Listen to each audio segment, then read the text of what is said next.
The first thing that would strike you as you pushed open the heavy wooden door of a medieval tavern was not the sight, but the smell. It was not one smell, but a suffocating mixture that clung to the air so thickly you could almost chew it. The stench of unwashed bodies hit first, the sweat of farmers who had worked under the sun all day, and mercenaries who had not bathed in weeks. Their odor blended with the sourness of wine that had long since turned rancid in its barrel, spilling across the floorboards as it sloshed from careless hands. Layered on top of it was the unmistakable reek of food that should never have been served. Meat turning gray at the edges, bread already crawling with mold, and stews reheated so many times they no longer had a single fresh ingredient left in them. This was the perfume of survival, in an age where no one dared expect better. The tavern was not a place for delicacy or refinement. It was a furnace of humanity pressed too close together, each breath filled with smoke from torches that burned with animal fat, their flames flickering and spitting out a greasy haze. The stench of the candles alone could twist your stomach, a sour, chemical tang that coated the throat. Rats skittered in the corners, bold enough to dart across the floor in search of scraps, sometimes even climbing onto tables when the drunks were too distracted to notice. What today would drive us out gagging was then simply life, endured with the same grim acceptance as the cold winters or the constant threat of war. If you enjoyed this journey back to the medieval tavern, make sure to subscribe to the channel so you never miss the next story. And tell me in the comments, what time is it right now in your city? And yet, for those who entered, this sensory assault was not a warning to turn back, but an invitation to step deeper. The smell was not just unpleasant, it was proof that you had arrived where rules dissolved and instincts ruled. For a peasant who had spent all week in the fields, or a soldier just back from a campaign, this chaos was freedom. It was where men escaped their masters, where silence was drowned under shouting, and where a man's coin might buy him more than a drink. It might buy him a fleeting moment of being untouchable, even if only until the tavern emptied his pockets and drained his strength. One detail, often overlooked, is how the floor itself contributed to the experience.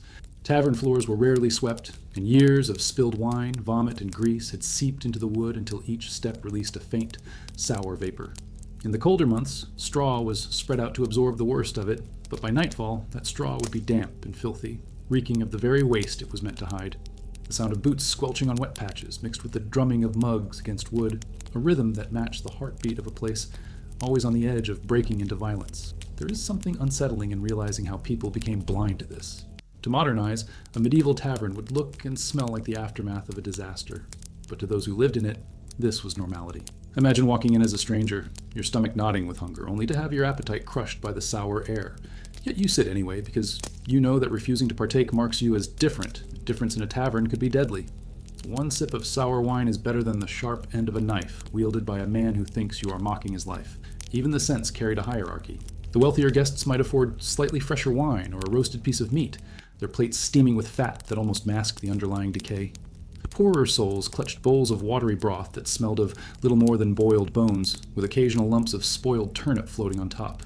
The contrast was sharp, and in that mix of odors, you could tell who had silver coins in their purse and who had only copper, without a single word spoken. The human body itself added to the sensory storm. Imagine the sweat-soaked leather of mercenaries, stained with blood from battles fought just days earlier, sitting shoulder to shoulder with peasants whose clothes carried the scent of manure from the fields. Their mingled presence gave the tavern an atmosphere closer to a stable than a hall for drinking. Yet this was where deals were struck, where rumors were traded, and where secrets too dangerous for the open air could be whispered under the cover of drunken laughter. And still, despite the filth and the rancid smells, there was a lure. It was here that men and women sought escape from lives that offered little more than toil and suffering. The tavern, in its reeking glory, promised distraction. Behind that wall of odor, danger and thrill waited. As the stench wrapped around you, clinging to your clothes and your hair, you could feel a strange exhilaration creeping in, the kind that told you this was no ordinary night. The smell was more than just a warning of filth. It was a signal that once inside, you had stepped into a world where order dissolved and anything could happen next. The moment your eyes began to adjust after crossing the threshold, you realized that light itself was a rare commodity inside a medieval tavern. Darkness did not just linger in corners. It seemed to seep from the walls, swallowing any faint glow of fire like a living thing. A few torches were wedged into iron brackets, their flames flickering and spitting as they burned animal fat that gave off a greasy smoke. Here and there, candles made from tallow tried to provide relief, but their dim light only painted everything in sickly yellow shadows. The air felt thicker, as if each breath carried not only the stench, but the very weight of the night. Vision was limited to blurred shapes and silhouettes, and so much of what happened in the tavern unfolded in that uncertain half-light where danger thrived. This darkness was not accidental, it was practical. Wood and wax were expensive, so tavern owners saved money by keeping the room in near night. Too much brightness might also reveal what the customers preferred not to see: the cracks in the walls stuffed with rags to block the wind, the blackened beams coated with soot, the bugs crawling across the table. Better to let everything hide beneath a veil of shadow, where imagination filled the gaps and where filth could be ignored. It also gave the place a sinister intimacy, as though everyone inside shared a secret bound together by the concealment of their sins. For the men and women inside, this lack of light created an environment of constant suspicion. A drunk's laughter could hide a drawn dagger. A whispered conversation in the corner might be a plot against someone sitting only a few feet away. In such gloom, faces blurred together and even familiar outlines became uncertain. A man could lean over to share a drink with what he thought was an ally, only to realize too late that it was a stranger eager to rob him. Shadows moved unpredictably, and every time the fire crackled, the entire room seemed to lurch, as if the darkness itself was alive. The uneven light also played cruel tricks on the senses. Imagine a group of musicians crammed against a wall, plucking at instruments, while their faces vanished into the dim haze, their outlines more ghost than human. The patron saw only their hands glinting in the weak flame, dancing like skeletal fingers over strings. In another corner, a woman serving drinks looked angelic for 1 second as the fire caught her hair, only to be swallowed again in the blackness, her beauty gone as quickly as it appeared. The tavern turned people into illusions, half real, half imagined, and that blurred line made encounters both exciting and terrifying. The atmosphere this created was closer to a cave than a hall. The smoke from torches rose toward the rafters, where it clung in a thick layer just below the ceiling. Over time, that smoke mixed with decades of soot, painting everything black, dripping in greasy streaks when the weather grew damp. Those who stayed long enough would leave with their throats raw and their eyes stinging, coughing as if they had been breathing from a fire pit. But still they remained, drinking through the sting, for outside the tavern waited only cold, hunger, and silence. Inside, the darkness embraced them, a cruel comfort that promised both shelter and risk. The dimness also encouraged behavior that would have been unthinkable in daylight. Thieves worked the crowd with ease, slipping hands into purses hidden beneath cloaks. Lovers who could not meet openly elsewhere found shadows that concealed their forbidden touches. Even priests, sworn to purity, were rumored to slip into taverns disguised, taking advantage of the anonymity that only darkness could provide. What light failed to reveal, rumor did, and each shadow seemed to carry its own story of sin. It is unsettling to imagine how much depended on those faint, trembling flames.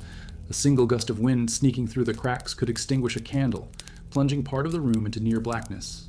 In those moments, tension tightened like a rope. Hands gripped knives, mugs froze in midair, and conversation stopped. Because everyone knew, in complete darkness, the tavern became the perfect place to settle old grudges or silence a rival forever. The sudden return of light was often met with forced laughter, but behind those laughs beat the racing hearts of people who had stared into that void and recognized how fragile their safety truly was. And yet, this very absence of light also made the tavern irresistible. People craved it because the darkness allowed them to step outside the harsh scrutiny of the world.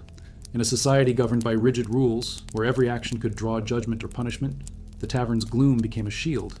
Within those shadows, a peasant could feel like a lord for a night, and a lord could hide like a peasant. The smoke and dimness equalized them, reducing all men and women to shifting shapes in a haze. It was here, in that unstable half-light, that the stage was set for what would inevitably follow. With the darkness cloaking intentions and disguising enemies, with voices raised louder to conquer the oppressive gloom, tension simmered until it could no longer be contained.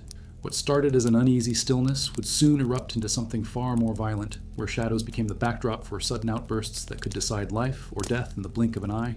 Inside the suffocating gloom of a medieval tavern, sound was the true master. If the smell assaulted the nose and the shadows confused the eyes, it was the noise that consumed the mind, a relentless storm of voices clattering in drunken eruption. Nothing ever resembled order.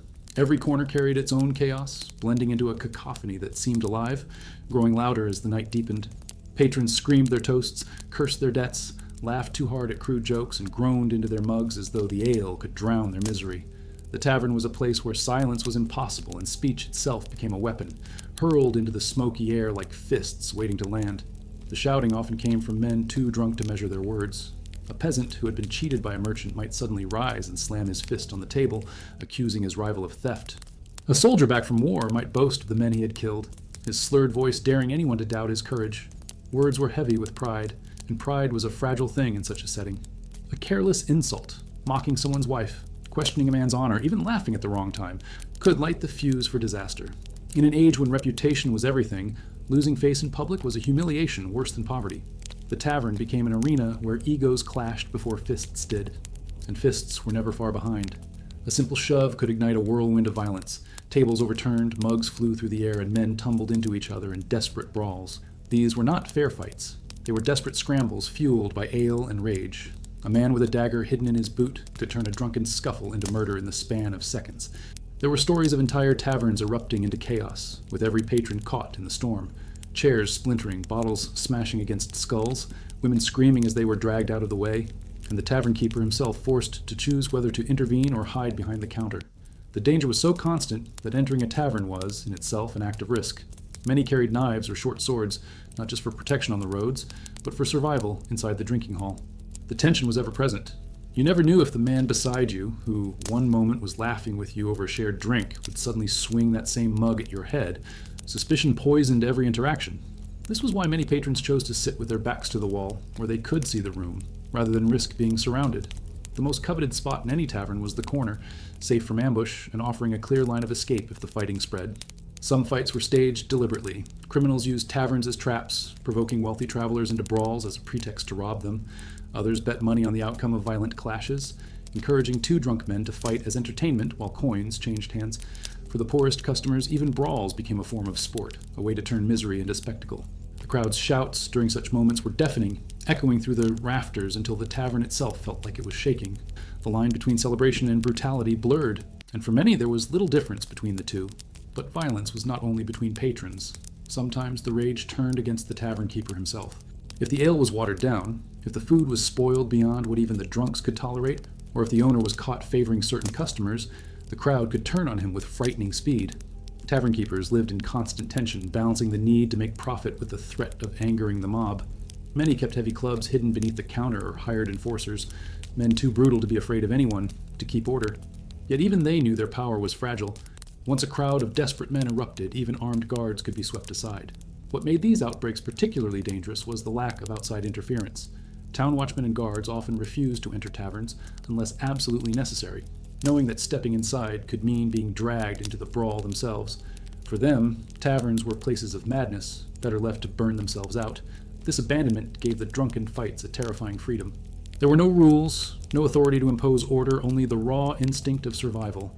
And within this chaos, darker opportunities thrived. In the confusion of a fight, a skilled thief could cut purses unnoticed. A rival could quietly slip a knife into someone's ribs and vanish before the smoke cleared. For some, the fight itself was only a distraction for a greater crime unfolding under the cover of noise. Even women who came to serve drinks or sell their bodies risked being dragged into the melee, beaten or used as pawns in drunken rage. Their screams, often drowned beneath the roar of the mob, were reminders that the tavern was not just entertainment. It was a pit of cruelty where the weak paid the price for the strong. And yet, despite the danger, these fights were part of the tavern's allure. People returned night after night because the violence was both feared and craved. It was a ritual, an outlet, a chance to test one's courage when the world outside offered little dignity. For many, surviving a fight, or even just witnessing one, was a story worth retelling, proof of resilience in a life otherwise marked by toil and obscurity. But beneath the broken tables and blood-stained straw, there was always something more sinister waiting. The violence was only the beginning, the curtain lifting on a stage where darker forces ruled. For in the heart of the tavern, beyond the chaos of fists and blades, lurked those who thrived on disorder, thieves, outlaws, and killers, who found in these nights of madness the perfect hunting ground for their next prey. The deeper the night dragged on, the more the tavern seemed to unravel into filth and decay. If the chaos of the fights unsettled the senses, the state of what was placed before you on the table was enough to test even the most hardened stomach. Food in a medieval tavern was never meant to delight. It was meant to fill, if only barely. The bread was often the first disappointment. It was hard as stone, with crusts sharp enough to scrape the gums, baked days before and left to grow tough in the damp air. Many loaves were mixed with fillers like sawdust or ground beans, making them heavier but far less nourishing. Rats chewed at the corners of stored bread, and sometimes a loaf served at the table carried faint teeth marks that nobody dared to question. The stews were worse. They were the eternal meal of the tavern, a pot left simmering over a weak fire into which each day's scraps were thrown. Bits of meat clung stubbornly to the bone, vegetables half rotten dissolved into mush, and the broth grew darker and thicker with each reheating. Customers never asked what went into it, because the answer was usually a combination of everything that had not yet spoiled beyond use. The saying went that a tavern's stew pot had not been emptied in years, only fed continuously, like a beast that devoured whatever refuse the kitchen found. The meat, when served on its own, was hardly better.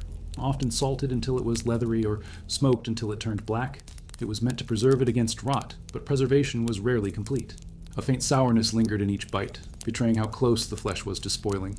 Wealthier patrons might afford fresh cuts, roasted and dripping with fat, but even those were sometimes days old by the time they reached the tavern fire. Pork fat mingled with the odor of rancid oil, dripping onto the straw-strewn floor where dogs fought for scraps. Eating was never a refined experience. It was survival at its grimiest. Even the drink, which should have offered relief, carried its own dangers. The ale was thick, cloudy, and often watered down to stretch the barrels. In some taverns, herbs or chalk were added to disguise the taste of staleness. Wine was worse, sour, acidic, and prone to carrying floating sediment. Patrons drank it anyway, not because it was pleasant, but because water itself was often unsafe. In truth, the drink that might sicken you slowly was still safer than the water from the well, which could kill you quickly with disease. Alcohol was both poison and cure, and so men lifted their mugs again and again, knowing they were gambling with their own health each time. There were strange customs around food that revealed how desperate times were. Wooden trenchers, cracked and greasy from years of use, were rarely washed. Instead, they were scraped with knives and reused. Bowls and mugs passed from one mouth to another, their rims sticky with the residue of countless patrons. Insects buzzed around the tables, sometimes landing directly in the stew, only to be scooped up with the next ladle. Nobody flinched. Hunger was stronger than disgust.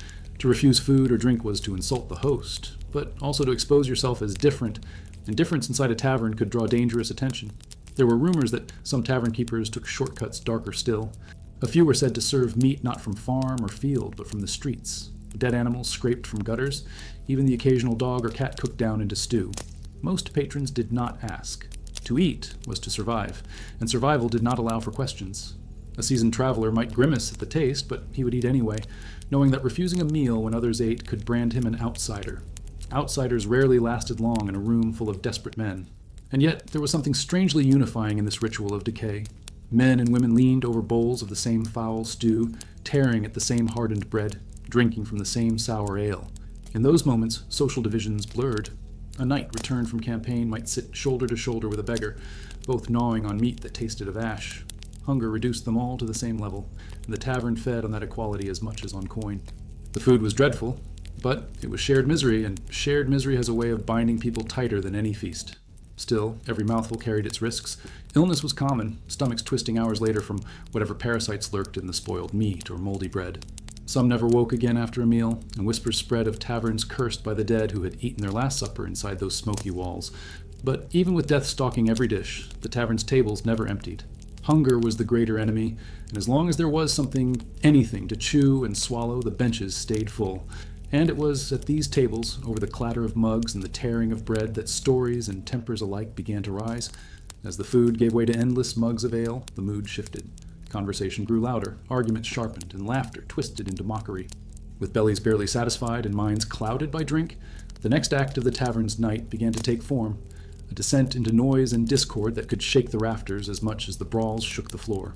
As the foul taste of spoiled stew lingered and the sour ale burned down the throat, the night inside the tavern began to shift into a spectacle of noise and confusion. The air vibrated with the first plucks of instruments, harsh and uneven, as if the strings themselves protested being played. Music in a medieval tavern was not entertainment in the sense we imagine today. It was survival, another way for wandering minstrels to earn their bread in ale. But most of the time, the tunes were as rough as the hands that played them. A lute with half its strings broken, a drum patched with animal hide still reeking of smoke, a flute carved from bone, all of it combined into a sound that was more racket than melody. And yet, it filled the room with energy. The musicians often played off-key, their voices slurred with drink, bawdy songs about lust, betrayal, or war tumbling from their mouths with little concern for rhythm. Patrons clapped along out of sync, slammed their mugs against the table, and shouted the choruses even when they didn't know the words. It was chaos disguised as music, but for men who had worked the fields all week, or soldiers who had seen their friends die on muddy roads, this crude noise was escape. The worse it sounded, the freer they felt, as if discord itself was a rebellion against the order and misery of the outside world. But the music was not always harmless. The lyrics carried sharp edges, mocking lords, priests, and even fellow patrons. A careless verse comparing a knight to a donkey or a woman to a pig could spark outrage. Some songs were designed to provoke, stirring the blood of drunkards already on edge. A lute player might strum a tune about betrayal while eyeing a man rumored to have cheated at dice the night before, turning the song into an accusation. Every note carried the possibility of insult, and every insult had the potential to turn into blood on the straw-covered floor. There were times when the songs became competitions. One minstrel would challenge another, each trying to sing louder, faster, or more obscenely. The crowd chose sides, shouting encouragement, throwing coins or scraps of food at their favorites. But these duels of sound rarely ended peacefully. A losing bard might accuse the other of cheating or stealing his verse, and soon the music gave way to fists, instruments splintering into weapons. Patrons cheered as if the fight were part of the show, because, in truth, it was. In the tavern, entertainment was never separate from violence. It was woven into the same ragged fabric. Even the instruments themselves added to the danger. A broken lute neck could become a club, a drumstick could jab like a dagger. There are accounts of tavern musicians striking their hecklers with the very tools meant to amuse them. In such a place, applause and blood often arrived in the same breath. It was not uncommon for a night of music to end with the performers sprawled on the ground, their coins stolen, their instruments destroyed, their voices silenced by a boot to the ribs. The singing, however, was what truly defined the tavern's soul. The crowd itself became the choir, shouting in unison songs that celebrated drinking, sin, and the fleeting joys of life. These were not refined chants, but guttural raw sounds that shook the beams above. Imagine 50 drunken men singing about conquest, their voices breaking, their words slurring, yet somehow the force of their desperation turned the discord into something powerful. In those moments, the tavern was a beast, roaring its defiance at the world beyond its walls. But for the unlucky, the same music could become torment. Travelers unfamiliar with the local songs stood out immediately, their silence a mark of difference. A stranger who failed to join the chorus risked being mocked, shoved, or even attacked for seeming aloof. Participation was not optional, it was demanded. Music in the tavern was not about beauty, but about unity, and unity enforced through fear was as strong as iron. Curiously, some of the most infamous medieval songs we still know today originated in these filthy halls. Ballads about thieves outsmarting guards, soldiers returning from war, or wives deceiving their husbands were born from the tavern benches, shaped by the laughter and jeers of the drunk. These crude songs traveled further than their singers ever did, carried from town to town by wandering performers, until they became part of the folklore of an entire region. In that way, the tavern's chaos left echoes that lasted far longer than the drunken nights that birthed them. And yet, beneath the laughter and shouting, the music masked a constant tension. Every verse could be the spark that set the room ablaze. Each chorus carried with it the risk of turning joy into rage. The louder the songs grew, the less room there was for restraint, and the more the tavern seemed to shake with dangerous energy.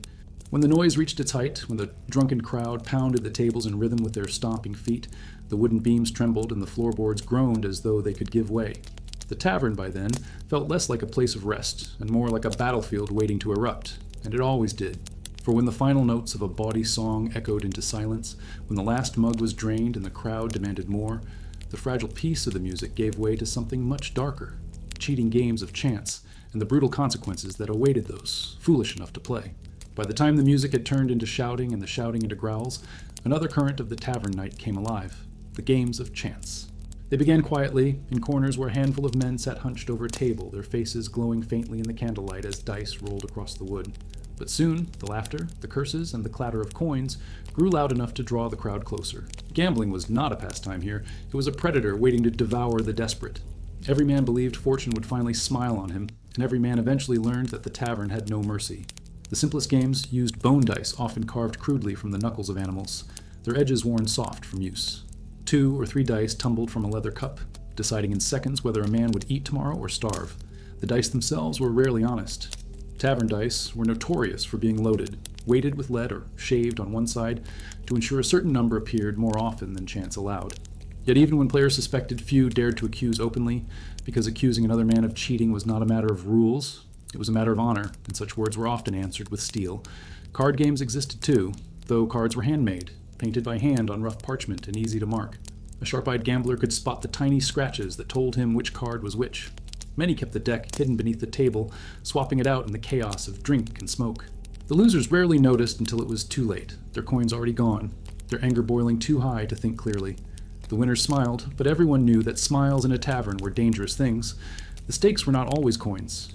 Men gambled their knives, their boots, even their cloaks. Some gambled away tools, a horse, or the little silver cross they wore around their necks. But desperation ran deeper still. There are accounts of men who gambled their wages for the season, or worse, gambled their freedom, agreeing to serve the winner as a laborer until the debt was paid. And when there was nothing left to stake, the only thing left was blood. More than one game ended with a dagger pulled across the table.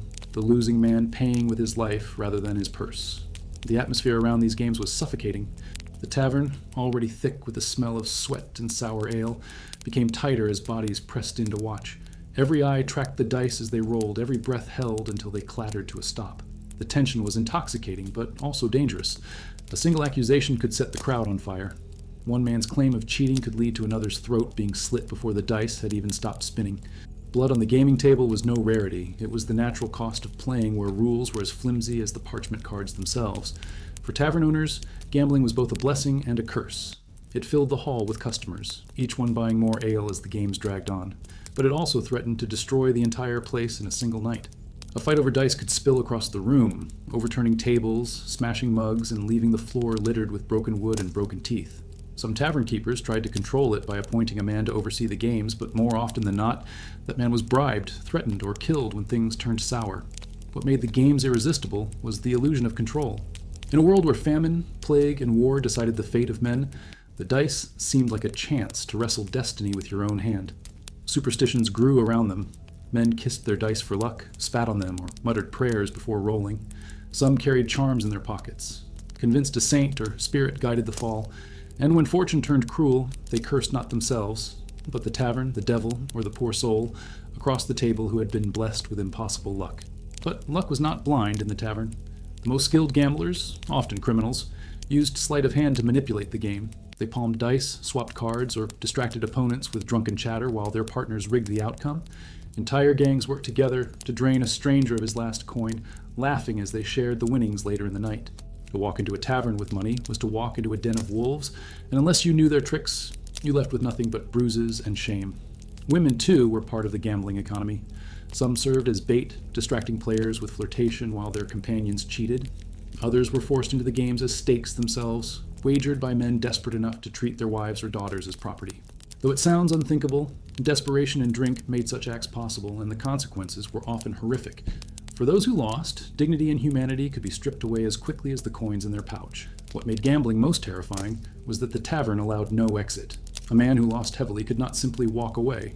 He was followed, cornered in the alley outside, beaten until he bled, and forced to hand over whatever he had hidden. Sometimes, losers never left at all, their bodies found in ditches or rivers days later. The games, for all their laughter and shouts, were a silent death sentence for those unlucky enough to sit across from the wrong opponent. And yet, men kept returning. Because for every dozen who lost everything, there was always one who seemed to win, whose dice rolled like magic, whose cards turned up perfectly. His story traveled through the town, spreading like fire, convincing the desperate that perhaps they, too, could beat fate if they tried. The tavern thrived on that lie, feeding on the fragile hope that chance could be conquered. But when the last coin had been lost and the final accusation turned into a brawl, the tavern's night did not end. The games gave way to something darker still, something that made dice and cards seem harmless.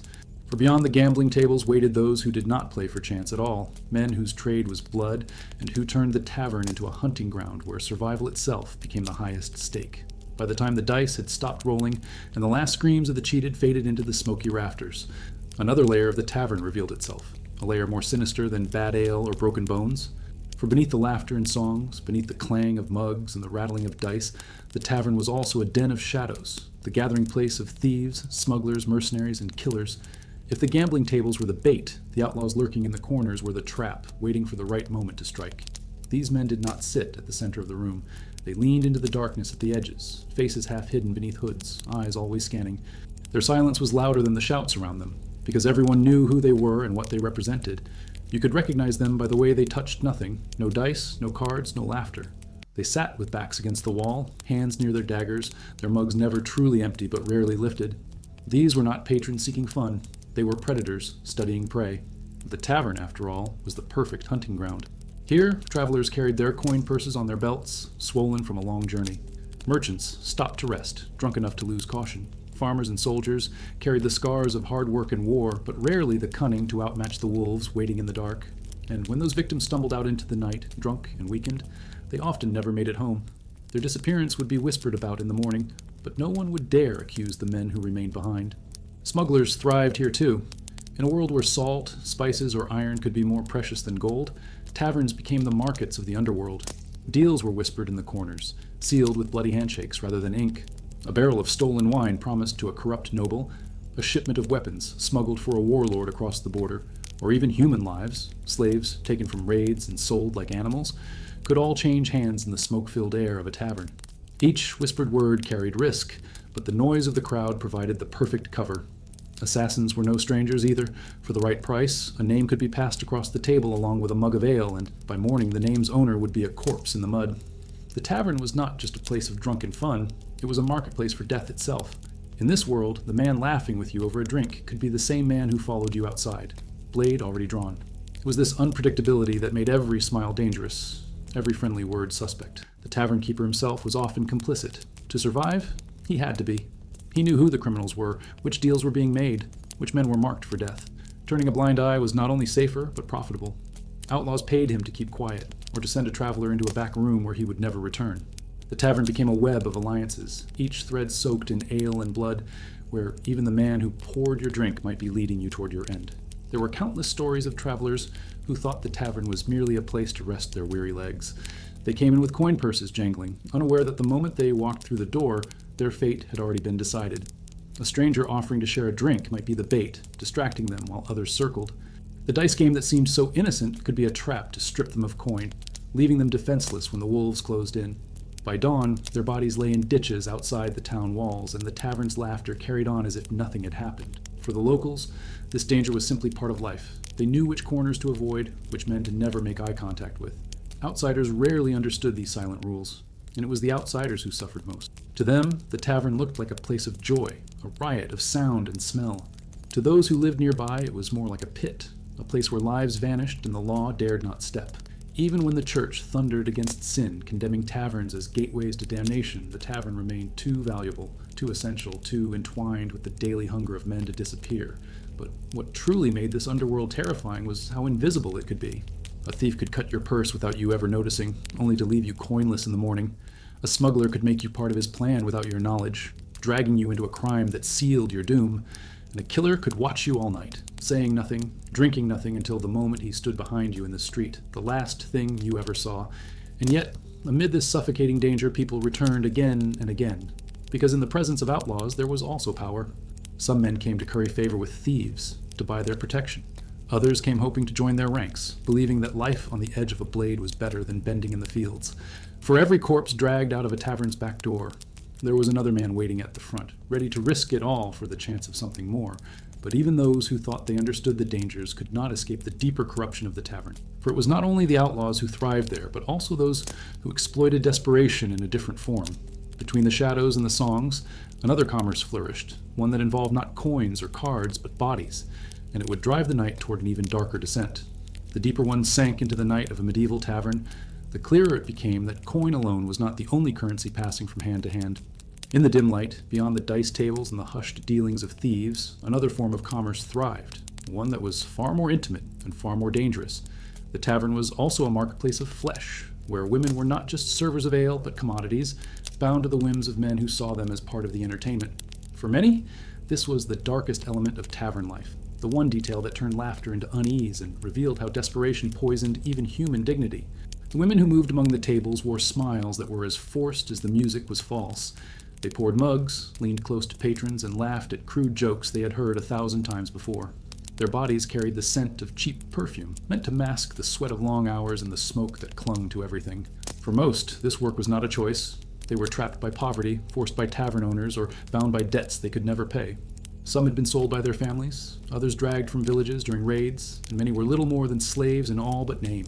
In these taverns, women were both attraction and target. Men reached for them without permission, pulled them onto laps, and treated them as part of the night's spoils.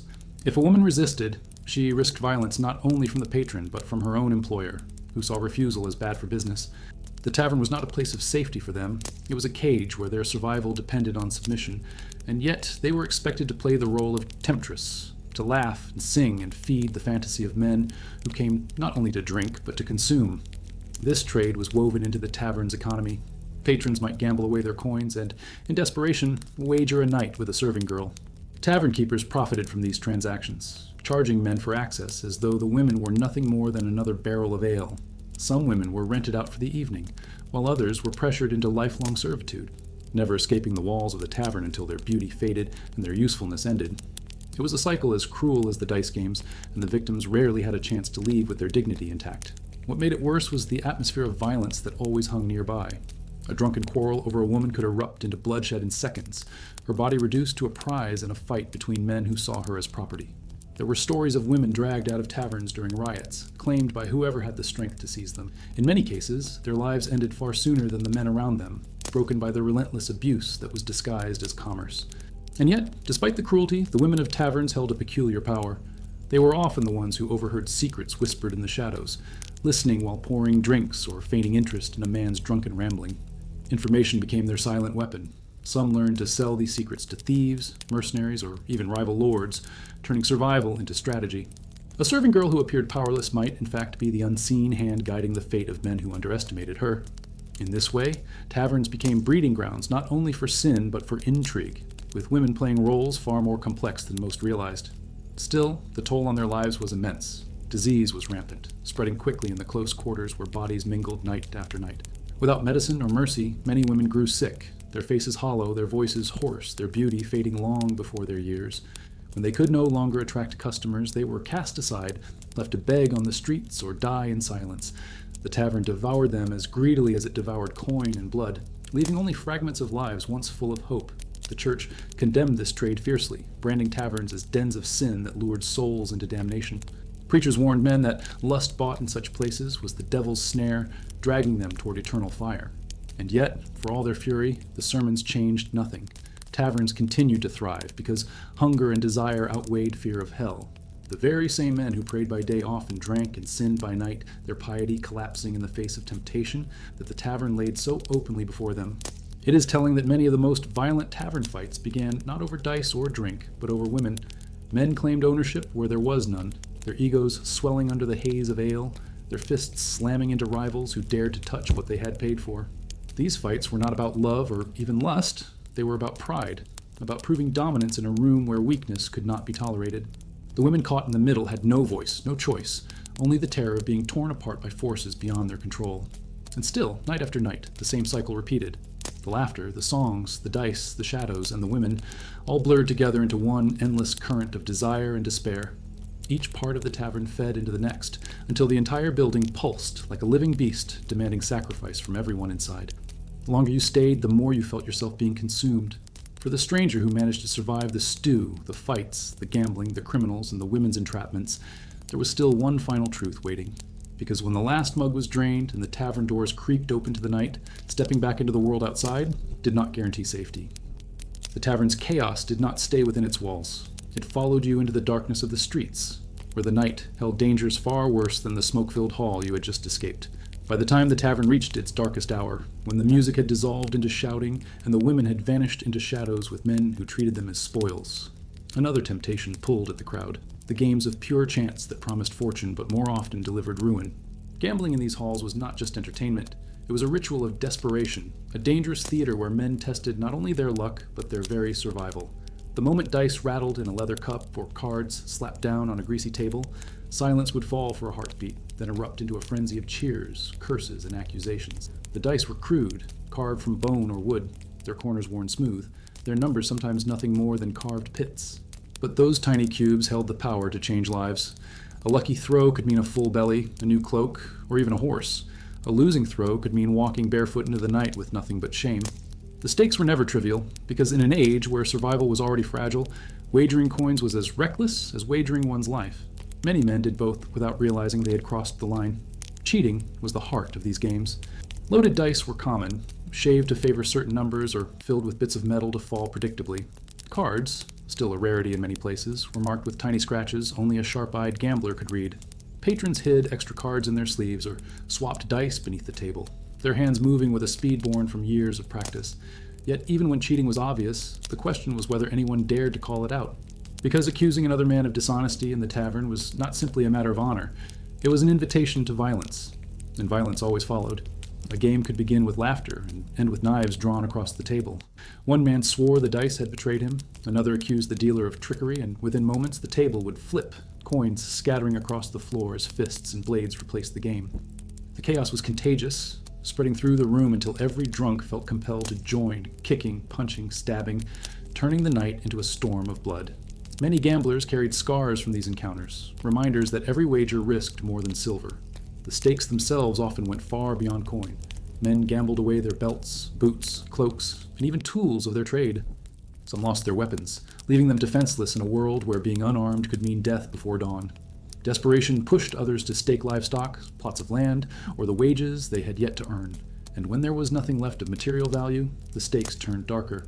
There are chilling accounts of men wagering their own freedom, binding themselves into servitude when they could not pay their debt. Others gambled away their wives, daughters, or sisters, treating human life as nothing more than another piece to push across the table. The crowd fed on this desperation. Spectators gathered around the games like vultures circling prey, laughing as men lost everything, shouting as the dice clattered to the wood, cheering as another life was ruined. The noise was deafening, a mix of hope and cruelty, every roll of the dice pulling the crowd deeper into frenzy. But behind the laughter was always the scent of blood, because everyone knew that the loser's humiliation could not last long before erupting into violence. The tavern keeper tolerated the games because they filled mugs and emptied purses, but even he could not always control the outcome. Some kept a club under the counter, others hired strong men to watch over the tables. But when the crowd turned savage, no force could contain it. The tavern itself became the prize, its walls shaking as chairs broke, mugs shattered, and blood splattered across the straw-covered floor. By dawn, the room often looked less like a hall of pleasure and more like a battlefield, scarred by the night's wagers. Yet for all the danger, men returned again and again, because gambling offered something that nothing else in their lives could, the illusion of control over fate. In a world where harvests failed, plagues struck without warning, and war swept through villages like fire, the dice felt like a weapon against chaos. For one fleeting moment, a man believed he held destiny in his palm, that he could bend chance to his will. Superstition only fueled this illusion. Some kissed their dice, others spat on them for luck, others whispered prayers or carried charms, convinced that saints or spirits guided the throw. But no charm could protect them from the truth that the tavern itself was rigged against them. The cruel irony was that the true winners were rarely those who sat at the table. The gamblers who seemed blessed with endless luck were often part of gangs, criminals who worked together to fleece strangers. One distracted with jokes, while another swapped the dice, and the victim never realized until his pockets were empty.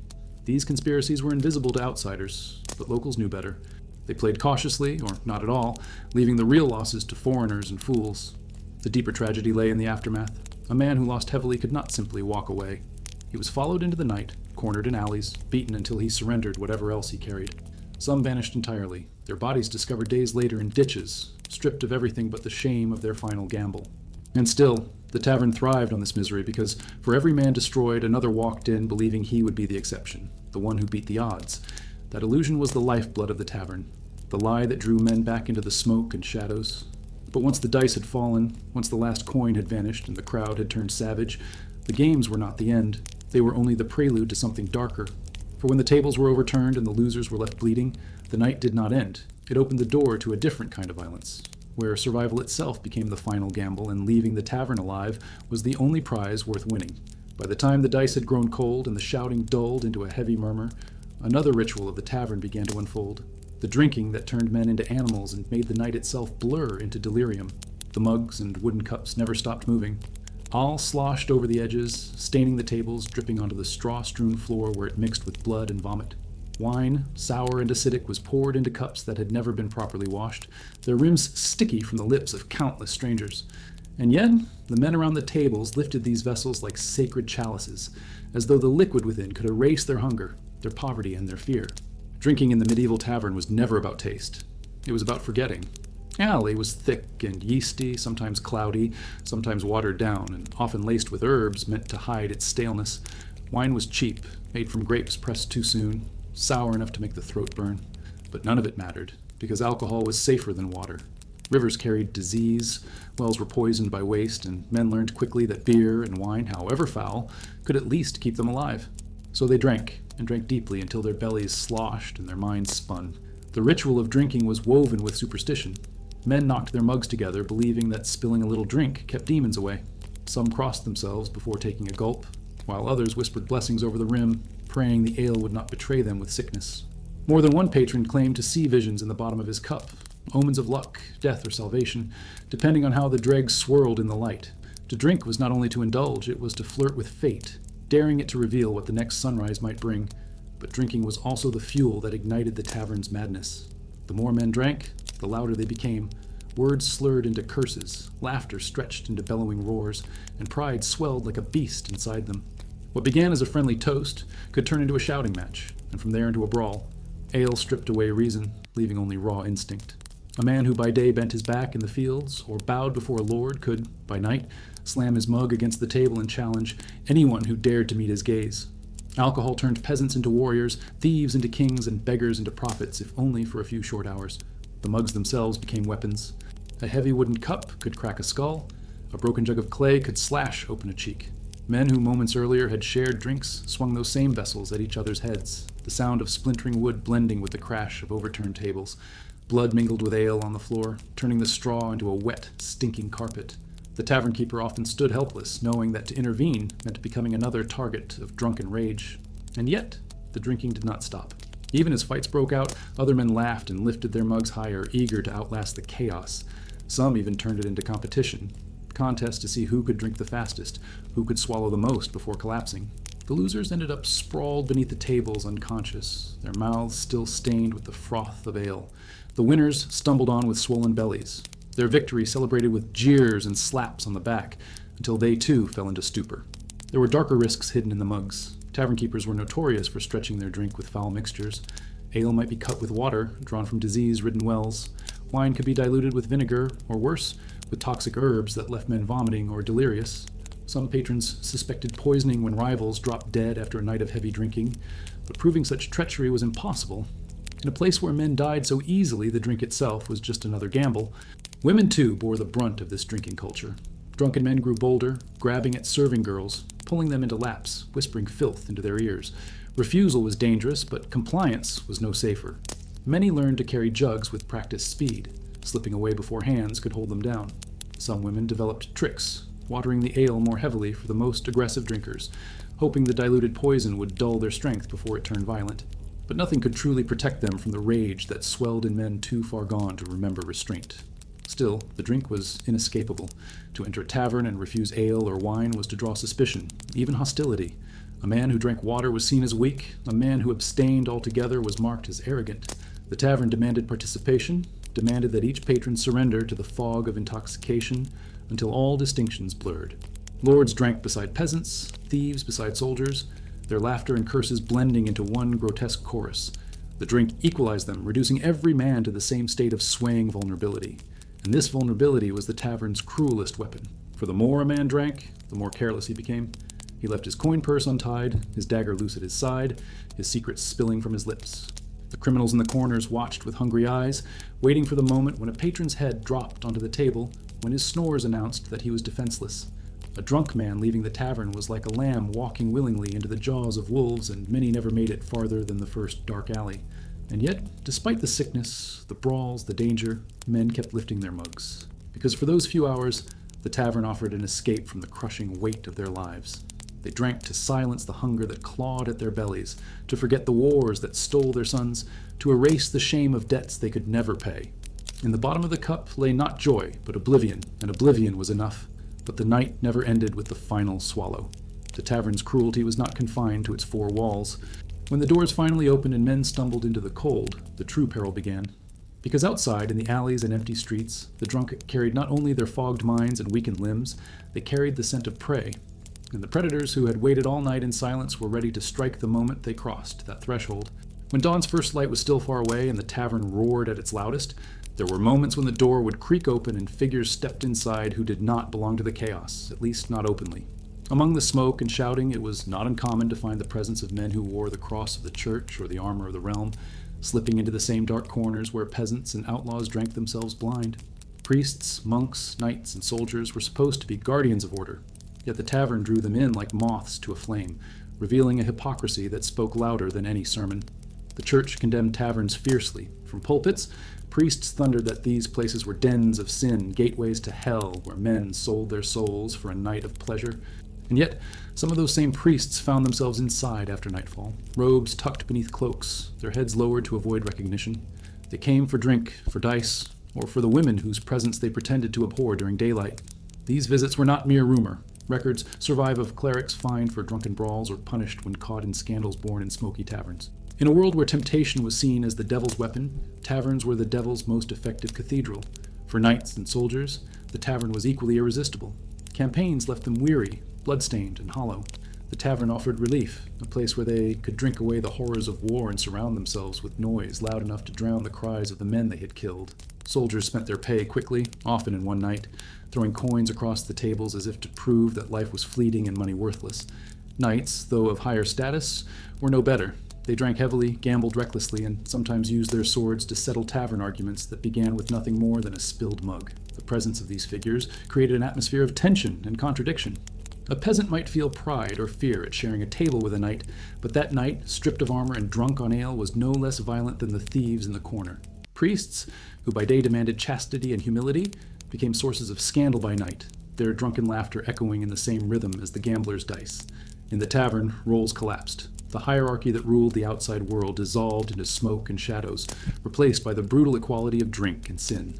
Sometimes these encounters led to alliances that shaped events far beyond the tavern's walls. A soldier might be recruited into a band of mercenaries over mugs of ale. A priest, hearing confessions whispered in drunken fear, might sell that knowledge to those who would use it. A knight, stripped of dignity in a gambling game, might strike a deal with criminals to recover his losses by less honorable means. The tavern was more than a place of ruin. It was a marketplace of corruption where sacred vows and noble oaths melted in the heat of intoxication. Curiously, not all clergy or soldiers who entered did so for sin. Some came deliberately, undercover, to observe. A priest might slip in to gather confessions for Sunday's sermon, hoping to shame his flock with their own whispered sins. A soldier might watch for deserters or spies. But these intrusions often failed, because once inside the tavern, it was nearly impossible to remain untouched by its chaos. Many who entered with intentions of control left with the same stains of vice as those they had sought to condemn. The hypocrisy of these visits did not go unnoticed by the common people. Whispers spread when a monk was seen stumbling into the street at dawn, or when a knight's cloak was found in a brothel attached to the tavern. These stories became fuel for the bitterness of peasants, who saw clearly that the same men who punished them for their sins indulged freely in their own. In this way, taverns became not just centers of vice, but breeding grounds for resentment against authority. For the women of the tavern, the presence of clergy and knights added another layer of danger. A drunken priest might claim divine right over a serving girl, twisting scripture into justification for his abuse. A knight might insist on service without payment, threatening violence if refused. These encounters were remembered long after the night ended, whispered among the women as warnings, proof that neither God's servants nor the king's soldiers offered any safety within those walls. And still, the church continued its war of words. Laws were passed in some towns, ordering taverns closed on Sundays or forbidding priests from entering altogether, but these rules were rarely enforced. The tavern was too deeply woven into daily life, too profitable for lords who taxed them, and too tempting for the very men meant to uphold the law. Every attempt at control only proved how untouchable the tavern truly was, a beast that even the cross and the sword could not tame. This mingling of sacred and profane created an atmosphere where nothing felt secure, where even the figures meant to embody order were revealed as hypocrites or predators. It left patrons uneasy, because if knights and priests were no different than thieves and drunkards, then who could be trusted at all?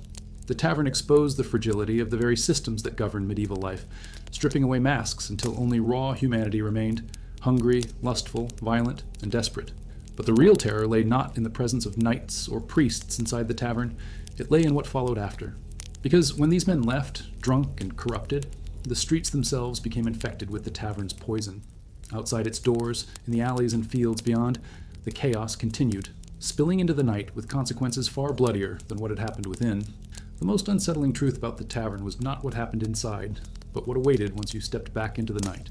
If surviving the smoke, the spoiled ale, the rigged dice, the wandering hands, and the flashing daggers was a triumph, the moment you crossed the tavern's threshold, you entered a danger far more unpredictable.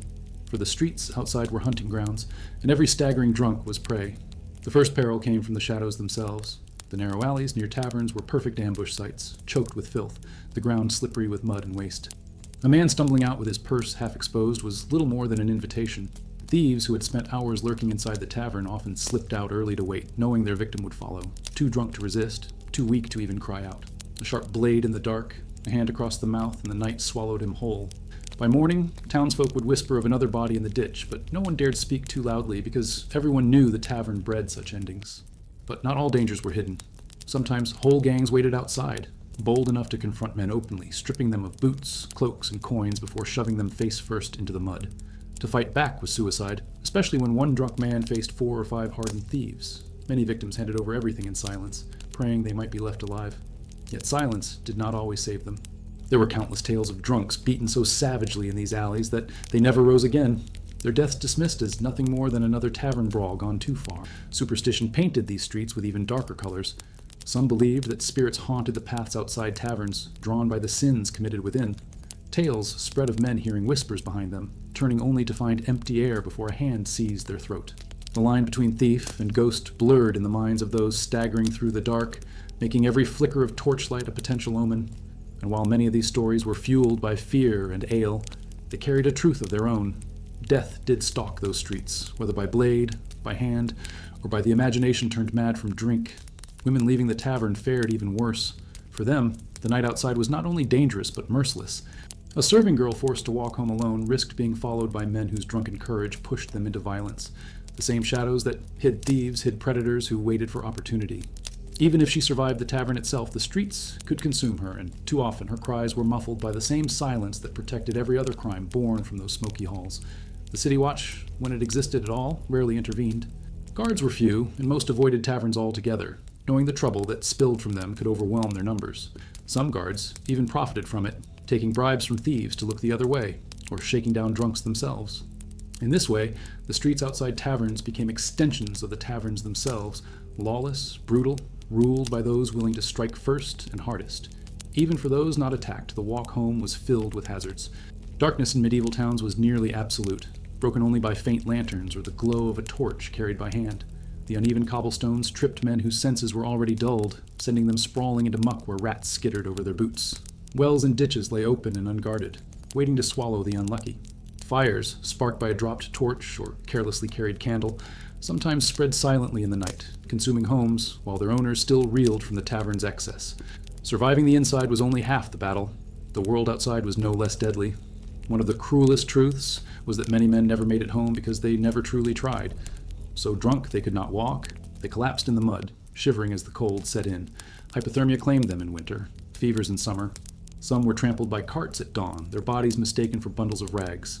Others were robbed not by strangers, but by their own companions, abandoned once their pockets were empty. The tavern did not need to kill directly. The night outside finished the job. Yet for all its horrors, people still returned the next evening. The tavern's hold was stronger than fear, its promise of escape more seductive than the certainty of danger. Men whispered about the risks, about the bodies found in the ditches, but their voices were half in awe, as if surviving even one night of drink and darkness was proof of strength. To walk back out of the tavern alive was not just survival, it was a badge of honor, something to boast of, a mark that you had stared into chaos and walked away. And this sense of twisted pride fed into the tavern's myth. To survive the stink, the shadows, the brawls, the dice, the women, the knives, the ale, and finally the streets outside, was to conquer a world that sought to break you at every turn. But deep down, everyone knew the truth. No one left unchanged. The tavern carved itself into you, etched its scars on your body and its shadows in your mind. Every night lived, there carried the risk of being your last, and every return carried the certainty that you were gambling again with your own life. For if surviving the tavern was a badge of honor, then the next question lingered heavily, pressing on the chest of every man who crossed its door. How many times could you defy death before death finally claimed its debt? And in that silent question lay the reason why stepping into a medieval tavern was never simply an evening of drink. It was an initiation into a world where survival itself was the only true game worth playing.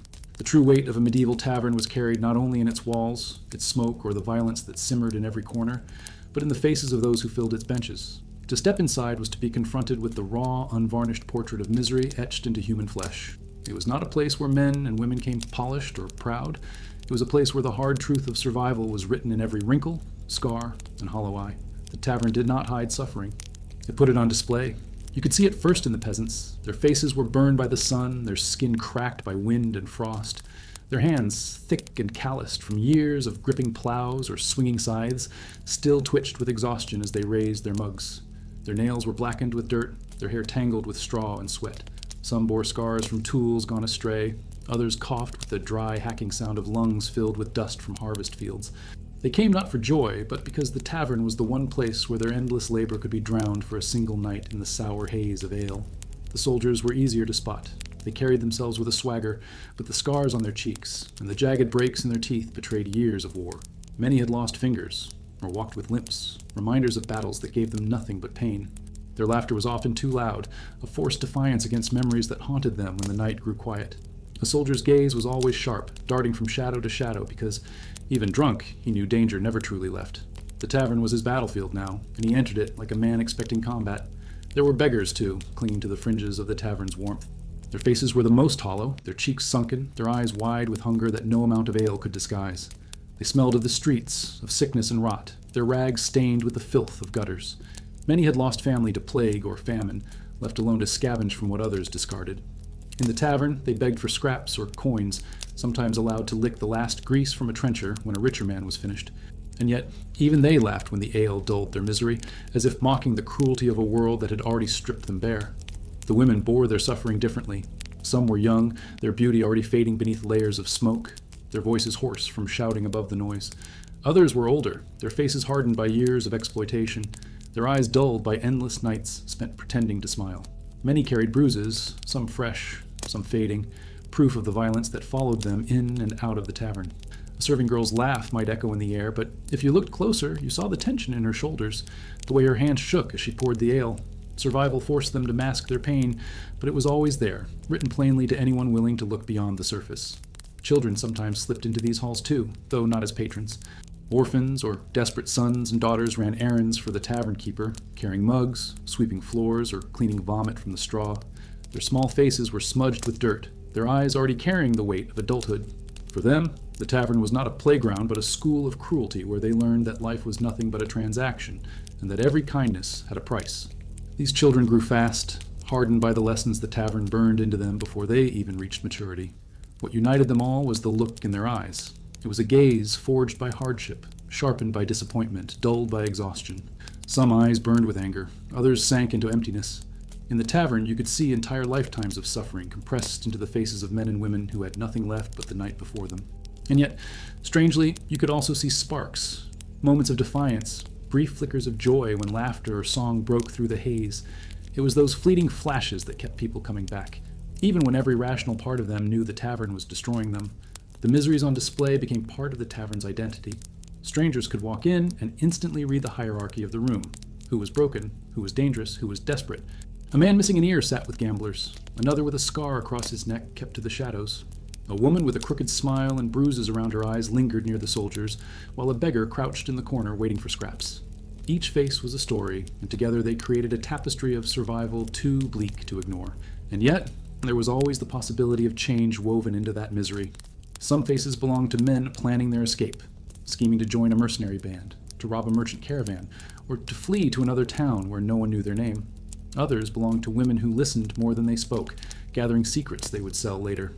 Even in the depths of suffering, ambition, and desperation lived side by side. Every hollow cheek or broken smile carried not just the weight of despair, but the possibility of what came next. It was this mixture, the raw misery and the hidden hunger, that made the tavern so dangerous. You never knew whether the man across from you, his face lined with sorrow, would suddenly turn to laughter or to rage. You never knew if the beggar at your feet was truly helpless, or if he was listening carefully, waiting to sell your words to someone else. The misery on those faces was not just a reminder of suffering, it was a warning that survival twisted people into shapes you could not predict. And so, the tavern's faces stayed etched in memory long after you left. Their eyes followed you into the streets, their laughter echoed in your ears. Their scars replayed themselves when you closed your eyes. Because to see the misery of a medieval tavern was to glimpse the human cost of a world that offered little mercy. And if the misery inside was not enough to crush you, what awaited when bodies pressed too close together, sweat mixing with smoke and blood, would ensure that the tavern suffocated every last piece of your humanity. The air inside the tavern was never clean, but when bodies pressed too close together, the stench and suffocation became unbearable. The heat rose with every hour, pouring from the crowd like steam from a boiling cauldron.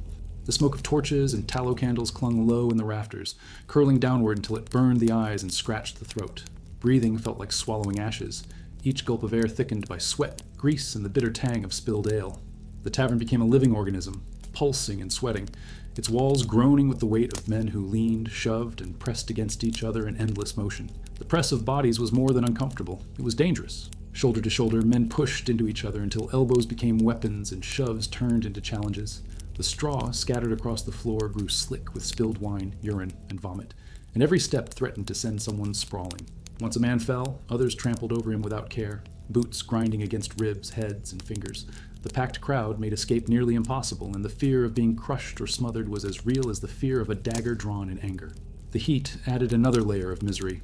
With windows shuttered tight to keep out the cold or to prevent prying eyes, the air inside thickened with every passing hour. Sweat dripped down faces, soaked through tunics, and clung to the skin like oil. The smell of hundreds of bodies blended into a miasma of rot, armpits, breath soured by drink, festering wounds left untreated. In summer, taverns became furnaces, their walls radiating heat until men fainted where they sat, collapsing onto tables without warning. Even in winter, the crush of bodies turned the tavern into a swamp of breath and steam. Noise magnified this suffocation. The roar of voices bounced off the wooden beams, overlapping in a wall of sound that grew louder with each mug drained. Arguments in one corner fought with laughter in another, while the musicians, straining their battered instruments, added discordant tones to the chaos. Each sound blended into the next until words became meaningless. It was not conversation, but the growl of a beast made from many throats, filling every crack of the tavern with noise. For some, that noise was thrilling. For others, it was unbearable madness. And yet, amid the noise and heat, there was always the fear of disease. Taverns were perfect breeding grounds for sickness. Shared cups passed from mouth to mouth, dripping with saliva. Rats scurried across beams, their tails brushing against mugs. Fleas and lice thrived in the straw, crawling from one body to another as easily as whispers traveled across tables. A single cough in such a place was enough to silence laughter for a moment, as men glanced nervously at one another. In a world where plague had scarred entire generations, every wheeze or shiver could feel like an omen. The closeness also erased personal boundaries. Strangers pressed together until they became unwilling companions, forced to share not only the space, but the very breath of those beside them. A man's laughter was shouted directly into another's ear, his spit flecking across his neighbor's face. The smell of garlic from a meal mixed with the reek of sweat until every breath tasted foul. Privacy vanished entirely. Deals were struck inches from eavesdroppers, secrets spilled into ears that were not meant to hear them, and touches blurred the line between accident and intention. The tavern's crowded air did not simply suffocate the lungs, it suffocated dignity. The animals added to this pressure. Dogs wandered freely, snarling over scraps on the floor, their fur matted with filth. Cats prowled the beams, their yellow eyes gleaming through the smoke as they pounced on rats. Chickens sometimes flapped loose under tables, startling drunks who tripped over them. In some taverns, even pigs were herded inside for warmth, squealing as the crowd stumbled against them. The beasts were as much a part of the tavern as the patrons themselves, and their presence only deepened the sense of chaos. The weight of all this, the bodies, the heat, the noise, the animals, created an atmosphere of constant pressure, like being trapped inside a collapsing mine. Men clenched their fists, not only from anger but from frustration, their nerves stretched thin by the suffocating environment. It was no wonder that fights erupted so easily. The tavern was a cauldron, boiling until the lid burst. Violence was not an interruption. It was the natural release of the pressure that built with every passing minute. But the suffocation was not only physical, there was a psychological weight in that press of humanity. A reminder that no one truly belonged to himself inside those walls. The crowd absorbed individuality, reducing everyone to a piece of the greater whole.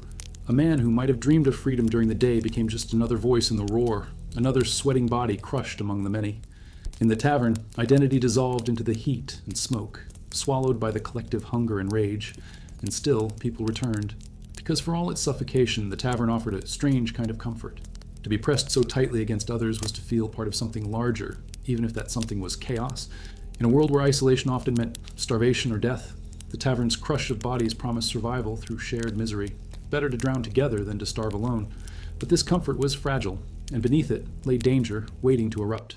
For when the suffocation reached its peak, when tempers boiled and the pressure of the crowd threatened to split the tavern apart, it took only one spark to ignite the storm. And that spark almost always came in the form of a knife drawn in the dark or a chair smashed over a rival's head, plunging the already suffocating hall into violent frenzy. The tavern did not just squeeze the breath from your lungs, it squeezed the humanity from your soul, leaving you one step closer to savagery with every passing night. By the time the night dragged to its end, when the candles sputtered low and the smoke hung like a shroud beneath the rafters, the final truth of a medieval tavern revealed itself. To leave alive was not just fortune, it was a miracle. Every step out of that suffocating hall felt like defiance against death itself, for the tavern was not merely a place of drink and noise, but a labyrinth of dangers where survival was never guaranteed. Those who managed to stumble out did not walk into safety. The doors creaked open onto streets that were darker, quieter, and far more treacherous than the chaos inside. The cold bit sharply at sweat-soaked clothes, and the silence outside only amplified the sound of staggering boots on cobblestones. Every drunk who emerged carried with him the stench of ale and vulnerability. like blood in the water for the predators who lingered in the shadows. Thieves had patience. They let the tavern do the work, stripping men of judgment, weakening their limbs, dulling their wits, and only then did they strike. The unlucky ones collapsed before they even left the threshold. Too much ale turned the body into dead weight, and some simply slumped against the tavern walls, left there to shiver through the night. In winter, many never rose again, their breath freezing in their throats until dawn revealed their bodies stiff and pale. In summer, others drowned in their own vomit, suffocating while their companions stumbled past without notice. To die so ignobly was common, and no one paused to mourn, for everyone understood that the tavern claimed lives as naturally as the battlefield did. And yet, those who survived the streets bore marks of their ordeal. Their clothes reeked of smoke, their hands carried splinters from overturned tables. Their lips were split from fists or mugs thrown in drunken rage. Some limped from trampling feet, others bled from shallow cuts they barely remembered receiving. Each bruise, each scar became a story to boast of the next day, proof that they had not only entered the beast's mouth but escaped it. This was the twisted pride of tavern life. Survival itself became a badge of honor. But beneath the bravado, fear lingered. The memory of knives flashing in the candlelight, of dice rolling with loaded weight, of women's hollow laughter, of the suffocating crush of bodies. All of it carved itself into the mind. Men woke in the middle of the night, shaking from nightmares that replayed the violence they had witnessed or inflicted. Some swore never to return, only to find themselves drawn back days later, as if addicted not to the ale, but to the sheer defiance of survival. The tavern offered no joy, no peace, no safety. What it offered was the chance to gamble with life itself, and for many, the gamble was irresistible. There was also a deeper cost, one less visible than scars. Disease often followed those who staggered home. The same cups passed from man to man carried fevers. The same close air spread coughs that lingered for weeks.